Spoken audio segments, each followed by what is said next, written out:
Okay, part two. Think about modern magic in the 19th and 20th centuries.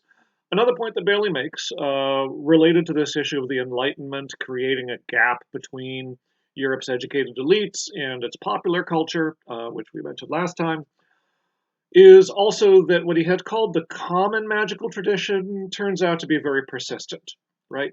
The Enlightenment and scientism means that your educated elites in Europe are tending to dismiss claims of supernatural goings on. They're becoming even skeptical of traditional religion. Um, but among the general population, you actually have a remarkable tenacity of a lot of the same kinds of concerns and similar types of practices that you had had going back, for a very long period of time. Um, I was pointing out the problems of folklorism. It's probably not accurate to think of these as the persistence of some pre Christian or non Christian religion. It's just practices that were going to interact with the religion in various ways or not, associated with various kinds of notions about things you can do. We've seen this already in some of the readings we've had under individual themes in this class. Persistence of evil eye beliefs around the Mediterranean area, in particular, various kinds of folk healings that go on where people will turn to various things. Superstitions are the kinds of beliefs we think of as superstitions where certain events like walking under a ladder or breaking a mirror or a black cat crossing your path are taken as omens of ill fortune, of bad luck that are coming your way, things like that, right? Fortune telling, palm reading, tarot cards, a lot of these sort of things. All the sort of variety of practices that educated elites, would dismiss, but that are very persistent among the less educated population as a common magical tradition, right? And kind of similar, really, in a lot of ways, to the sort of practices that medieval texts have given documentation of, things we saw in the penitentials and things like that. So that's all persistent alongside of all this. And as I said, we've seen some individual readings on particular types of these common practices persisting through the 19th and 20th centuries. Um, the other developments that are going on in Western culture, though, will bring us back to the elites and reconfigure a lot of this, which is there are a couple of other developments going on. I talked about romanticism and folklorism as one dimension, and the folklorists building this myth that you have in Europe's witchcraft persecutions, for example, an attempt to stamp out some kind of a surviving pre Christian religiosity that goes on there. This is an idea Bailey points out that the Nazis are going to be very fond of and really will promote and popularize. And in the 20th century, thanks to the works of Nazis and Nazi sympathizers, Christianity is too Mediterranean, too foreign, too Jewish for Nazi thinkers, and therefore they're very eager to find some sort of a Germanic religion that they can point to, which will be um, uninfluenced by Christianity. And when they look at the witchcraft trials, they think that they found it, right? And want to sort of appropriate this, really popularize this. The Nazis, Nazi sympathizers, people with those sort of hyper nationalistic mind frames, which really delivers that into the 20th century as a popular myth, even among people who are not themselves Nazis. Um, the other thing that's a feature here, though, in the 19th century is the spread of European imperialism. The 19th century is an era when the major European great powers are building empires that are spreading around the world. The British are the biggest in this sense. When people speak of the British Empire, the standard phrase is that the sun never sets on the British Empire, meaning the British have so many imperial possessions around the globe, in Africa, in India, various islands, various places, New Zealand, parts of the British Commonwealth, Canada, that at any given moment the sun is shining on some area that's ruled by the British. The French have an empire that's not quite as large, but also expands around globally. They're a smaller Dutch and Portuguese empire. The United States get into the imperialistic act, picking up places like Puerto Rico and the Philippines and such. So a lot of European imperialism around the world, which means that Europeans have a lot more opportunity to travel and visit and study other cultures around the world. You have a lot of British people and people of other European countries going to India, going to China, going to Africa, and observing the cultures there and studying them, learning the languages. Um, as an intellectual enterprise, we call this orientalism, right? The sort of fascination with studying the East and using it as a way to think about the West and who Westerners are and what it means to be Western. You get a lot of Orientalists who have this fascination with the East, often in a very sort of stereotyped kind of a way, not necessarily really understanding Easterners on their own terms, but thinking of it as a land of exotic mysteries, whether you're talking about India or China or Japan or Egypt or someplace like that. This plays into magic as well because something that you're going to start seeing, especially in the second half of the 19th century and pushing into the early 20th century, is an interest in appropriating Eastern supernatural beliefs by bits and pieces, sort of picking out chunks of it that seem comprehensible or seem to be of interest to the Westerner, and fitting them into Western belief schemes.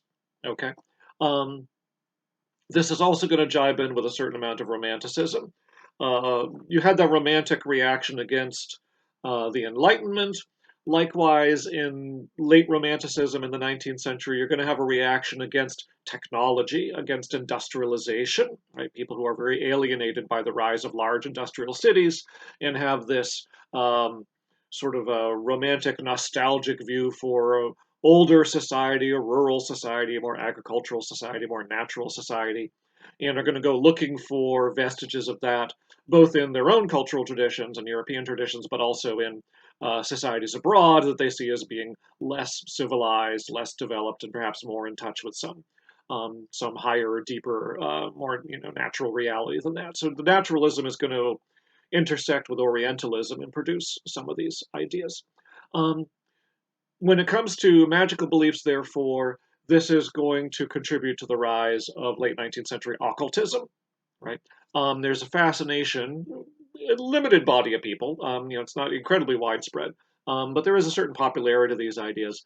Um, the spread of secret societies, the spread of kind of magic clubs that are going to get together and they're going to start coming up with systems of rituals and beliefs and things that they're hoping is going to tap into some sort of supernatural power for their society. The Golden Dawn is, which Bailey discusses in this chapter in Britain, is one of the most famous examples of this, where the members will get together and they'll have robes and rituals and things, and sort of very much making it up in some ways, but making it up using bits and pieces of older texts and older rituals and things they find abroad when they travel to Egypt or travel to India, and they try to incorporate in.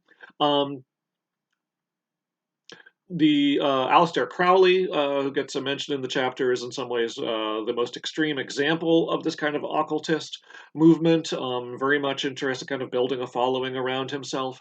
Um, Goes to those very witchcraft documents that we were talking about earlier with a sort of folkloric approach, this idea that here we're recovering the ancient natural religion of man, but taking the diabolism of the witchcraft trials, right? The accusation that witches are selling their, or well, not selling their souls, that's a later phrase, but that they're, making compacts with the devil and that they're, worshiping Satan and so forth. Crowley takes this absolutely seriously as the essence of this ancient pre-Christian, more authentic religiosity, and starts building a satanic cult effectively around the idea and around himself. Working into it bits and pieces that he finds in Egypt, things he finds in India, usually not really understanding them in their original context very well, but using it to kind of give a certain prestige or a certain glamour, a certain sense of mystery and excitement to the rituals of his new alternative religious organization, right? The sort of all coming out of that same sort of romantic reaction against the prevailing scientific, technological, urban paradigm of his time.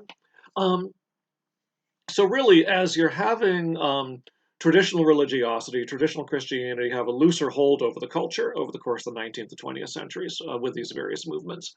And you come into the 20th century with its nationalism, its various world wars, and then ever increasing technology and prosperity. You have an ever increasing proliferation of various ideas. Right. In many cases, you're going to have ongoing Western appropriation of Orientalist notions, of Eastern notions, Buddhism in certain forms. Not generally Buddhism as it's really practiced by Buddhists in Asia, but a sort of reinterpreted Buddhism becomes popular in Western cultures. Occultism is going to carry on taking various forms. You get all sorts of alternative medicine notions, some of them created, some of them drawing on Eastern medical practices and so forth.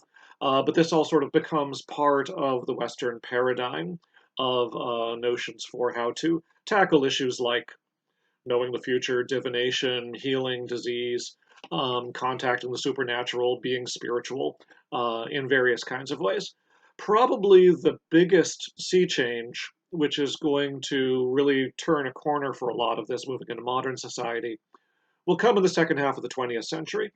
Um, and that's with the rise of youth culture, right? In the aftermath of World War II, in America in particular, you had a wave of prosperity, which gives rise to the baby boom. Um, a wave of prosperity in which, for the first time, teenagers start having disposable income, right? Um, Children and teenagers had worked in prior economic configurations, but their work was usually necessary to help sustain their families. With the prosperity of the later 40s and of the 50s, however, families are generally, quite patriarchal. The husband of the family is much more often able to earn enough that he can provide for the family by himself. The work of the teenagers is therefore extraneous, and therefore, when the teenagers take a job, they're able to keep that money for themselves, which means they become a market, right? And that market means you start having a teen culture, right? Just think of the 1950s, rock and roll music, movies, cars, all these kinds of things that are associated with American teen culture. And then that American teen culture starts getting replicated around the world by teenagers in Europe and eventually other areas. As that teen culture starts hitting the 60s and the baby boomers start becoming adults, um, it starts becoming much more serious in its considerations, starts becoming much more critical of the older generation. You start hearing people talk about a generation gap where the baby boomers are thinking of society and politics and law and war, human rights, all these things very differently than their parents had done. And they're very interested in reconstructing or constructing some sort of an alternative culture that they, had not grown up with. So this is really going to stimulate and popularize even more of this interest in Eastern religions. It's going to lead to a lot of interest in psychoactive drugs and drug use in a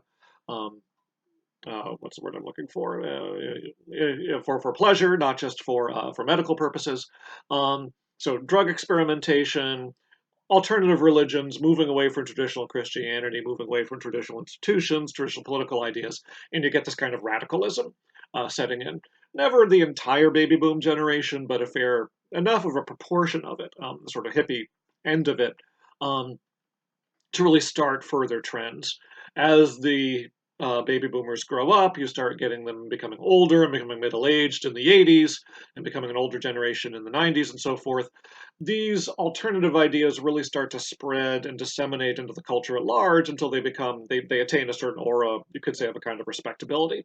Alternative medicines are still alternative religions are still alternative relative to the mainstream culture, but they really become much more rooted and widespread and generally known than they had been, certainly back, prior to the 60s or even within the 60s themselves. Um, okay, so with all this, we see that magic in Western culture really has terrible persistence.